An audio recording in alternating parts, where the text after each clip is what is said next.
I love making hip-hop joints like that. And the reason why is because with no thought, with no concept behind how you gonna chop it up, how you gonna use the sample, that's the most honest and real beat you can ever make. Because at that point in time, there's no thought, it's just feeling. You know I feel all right. Vinyls back in the day to me was kind of like, you know, kind of pieces of people's soul. You know what I'm saying? Like, it was kind of like that unity when vinyls was first started out created, you know, where you still had that soul in it, even the static from it and everything. And to this day, a lot of producers that's sample orientated, you know, I look to them as legends and I look to them as inspiration. You know, certain people like Jay Dilla, Stylist from VIP Records. This is before the Stylistics came out. VIP was a label that was off of Motown back around the 50s and 60s. The person right here, that's my Uncle Ronnie Upshaw. Used to call him Uppy. This person introduced me to vinyls when I was like 9 years old. And you know, recently, you know, he passed. So it's only right that my abduction into being a producer, especially not just a hip-hop producer, is to take what he taught me as far as in learning with vinyls and create my own sound, create my own style of sampling, hell, even create my own style of how I do music.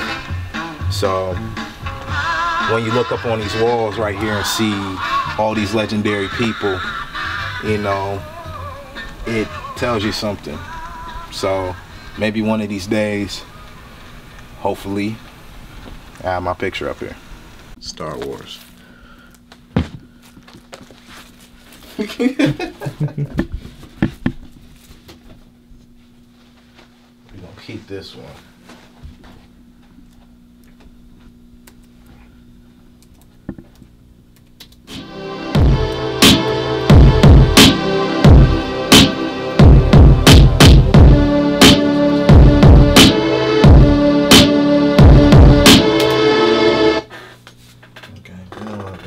Something that's not too staticky.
Principles, you know, on a personal level, and you know, like I say, as well as on a professional level.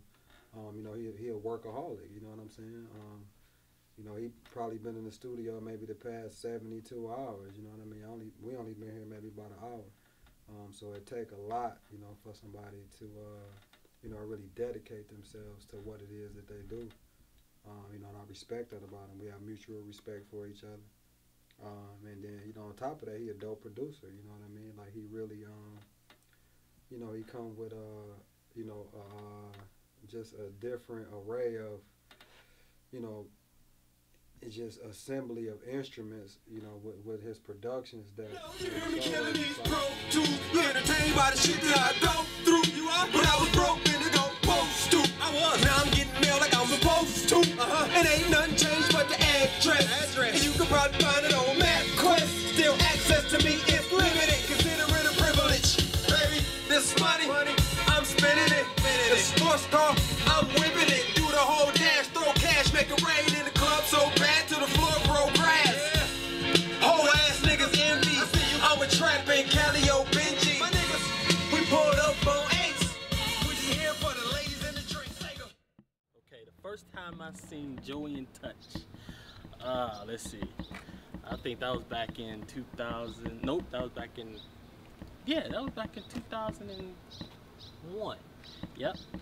It was at the place called The Attic, or actually it was a different name. They ripped the stage like crazy. You know what I'm saying? And it was like amazing, because them two together is like almost like Biggie and Puff, like Pac and Suge. And after that, basically Touch just fell out. You know what I mean? Him and Touch, they didn't really fall out, but it was just like he just fell out of the scene. I guess Touch was like, you know what? I'm not trying to be a rapper. And me and Joe was like, oh man, you know, you need to come back. You need to do this. And he had his own agenda, you know. But it's all good. Everybody, you know, make their own choices. You know what I mean? We all human. And so I just basically just stayed on Joey so he can go ahead and do his thing, because I seen that he had a passion for it and he really wanted to go somewhere. So I'm like, all right, dude, take this as far as you can. Take it to the moon, you know what I mean? Because you could get there. So now, here it is, 2012, and this nigga got his own company, his own studio. Hell, he had about 7 artists, now he down to 3, you know what I mean? So it's working out real good for him, real good, you know what I mean? And I congratulate him for that.